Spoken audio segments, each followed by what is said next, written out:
If 2021 was the year of recovery for global aviation, 2022 could turn out to be a boom year, especially for Turkiye's national air carrier. Boosted by strong demand during the summer tourism season, Turkish Airlines saw huge increases in flights compared to last year.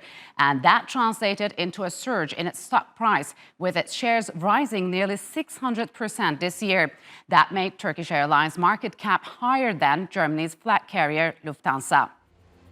Last week, the airline saw its value reach more than 190 billion Turkish lira, or just over $10 billion. Lufthansa currently stands at just $9.7 billion and has seen its share rise by 25% this year.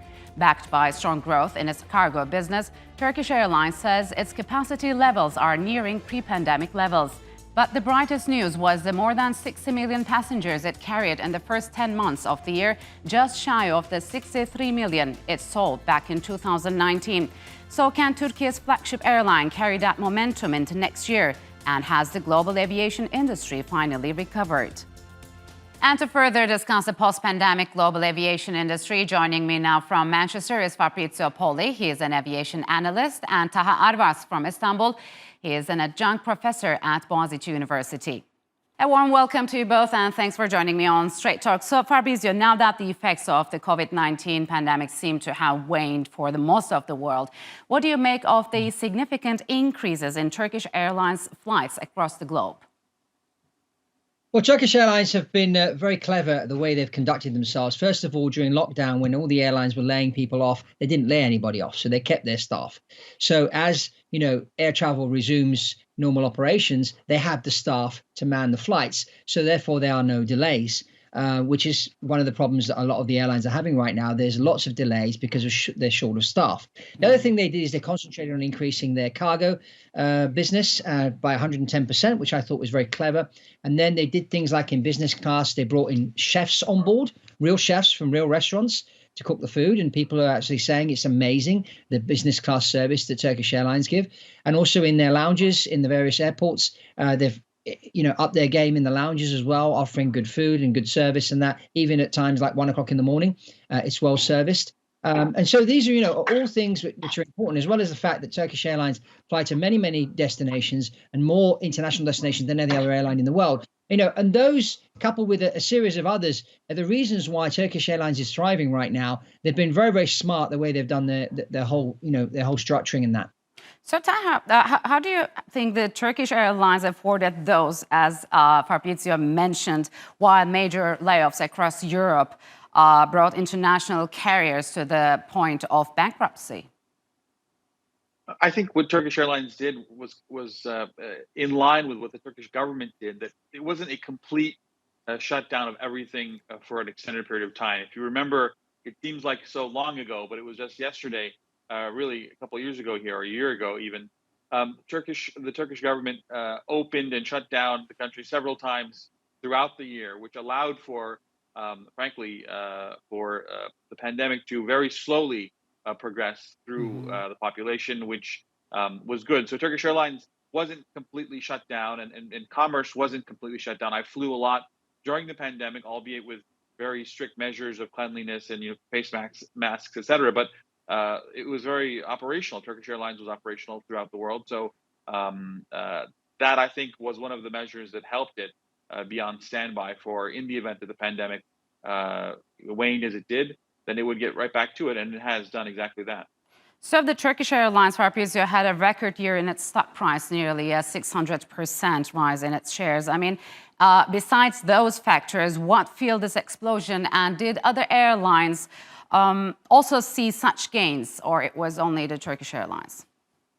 No, Turkish Airlines have had more gains than anybody else. And I think it's just through their strategy. And as Taha was saying, the Turkish government were very smart during lockdown. They didn't lock the whole country down for like 3 months.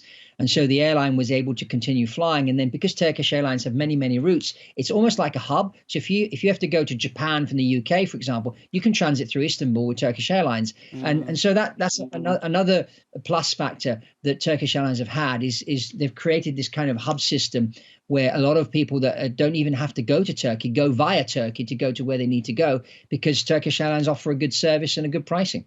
So, Taha, the market cap of Turkish Airlines has surpassed one of the world's largest and well-known carriers, Lufthansa. Will this last into the medium and long term? And does it make Turkish Airlines one of the major carriers in Europe and maybe even globe? Well, I was just on a Turkish Airlines flight from New York a couple days ago, and as Fabrizio was kind of alluding to, the flight was mostly transit passengers. So Turkish Airlines has turned Istanbul into a global hub. As someone who's been riding Turkish Airlines for more than 35 years, I can attest to the fact that it's changed dramatically. It's become a international player rather. And to your question, I think the legacy carriers, the so-called legacy carriers in Europe, are having trouble. They keep getting bailed out, or they keep going into bankruptcy. We saw a lot of these similar companies, airlines in the United States. Warren Buffett just mentioned a couple of weeks ago that he sold all of his shares in all airlines in the United States because he doesn't believe in the future of these companies being successful. But Turkish Airlines has, in a sea of failing airlines, done just the opposite, and that's really a testament to its ability to turn something like the pandemic, which should have been such a negative thing, an issue for an airline, into something positive. And it's really gained both market share and profitability. And we can see that through its market price, as you mentioned. So, Fabrizio, why was Lufthansa, which also owns Eurowings, Swiss, Brussels, and Austrian Airlines and other Western carriers, unable to recover as fast as Turkish Airlines? Well, first of all the airlines you just mentioned laid a lot of staff off during COVID. And there are a lot more restrictions as far as movement is concerned of people and that during COVID. So, these are factors that just, have caused lots of problems for many, many airlines.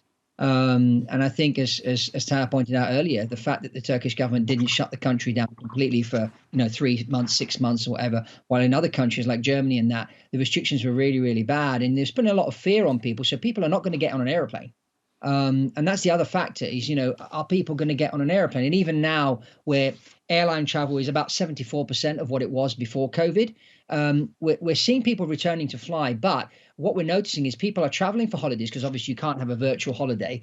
But as far as business meetings are concerned, a lot of people are using Zoom and other teleconferencing systems to have their meetings. And they're sort of asking themselves, is it really, really necessary for me to jump on an airplane, fly halfway around the world to have a face-to-face meeting? And so a lot of people during COVID have learned to use technology and replacing technology for flights. And now, of course, you get to a point where a face-to-face meeting is a must. But we've also seen, for example, private jet travel go through the roof. In some parts of the world increased by even 100%. Now it's stabilized, but it's still 25% more than what it was before. But there are only like 10% of people that could afford to charter a private jet that were actually traveling by private jet. That number has increased considerably, also because now when you're going through airport terminals and that, it's got really, really more tedious to get through a terminal because of all the COVID checks and this and that and the other. And so a lot of these people that have a bit of money, they're saying, well, I can fly from a private jet terminal and get on the airplane and in the air in 10 minutes instead of queuing up for 2.5 hours with 1,000 people. So, Taha, how has Istanbul's newly built airport added to this positive trend in the Turkish aviation industry? Did it have a huge impact on it? Absolutely. If you remember, I mean, listen, Istanbul by itself is a natural hub. It is not only in the middle of the world, the Middle East, obviously, but it's in the perfect area. It's 4 hours to anywhere maximum in Europe. It's 4 hours to much of Northern Africa.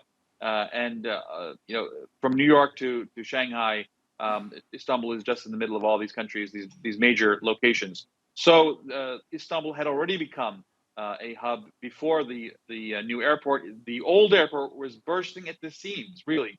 So Istanbul had no other choice but to get this new, much modern and huge airport. It's a very large facility, which allows it, the capacity allows it to host all of these flights. And it's not just Turkish Airlines, it's all these international flights taking off from Istanbul. And it has become the hub that it targeted, the goal that it had in mind. It's already become that several years ahead of schedule. But it could not have done that in the old airport.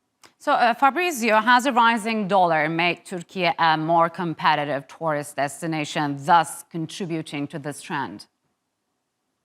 I wouldn't say that. I think the thing that they've done there, and as Tao was saying about the airport, when you build a new airport, it's important to put a lot of technology into the airport, and you have to think of this airport has to be accommodating to those passengers that are in transit. If you're going to fly a very, very long flight and you have to stop somewhere for 5 or 6 hours, and you know that Istanbul Airport is a good airport, you're going to stop there instead of stopping in Rome Fiumicino or some other place.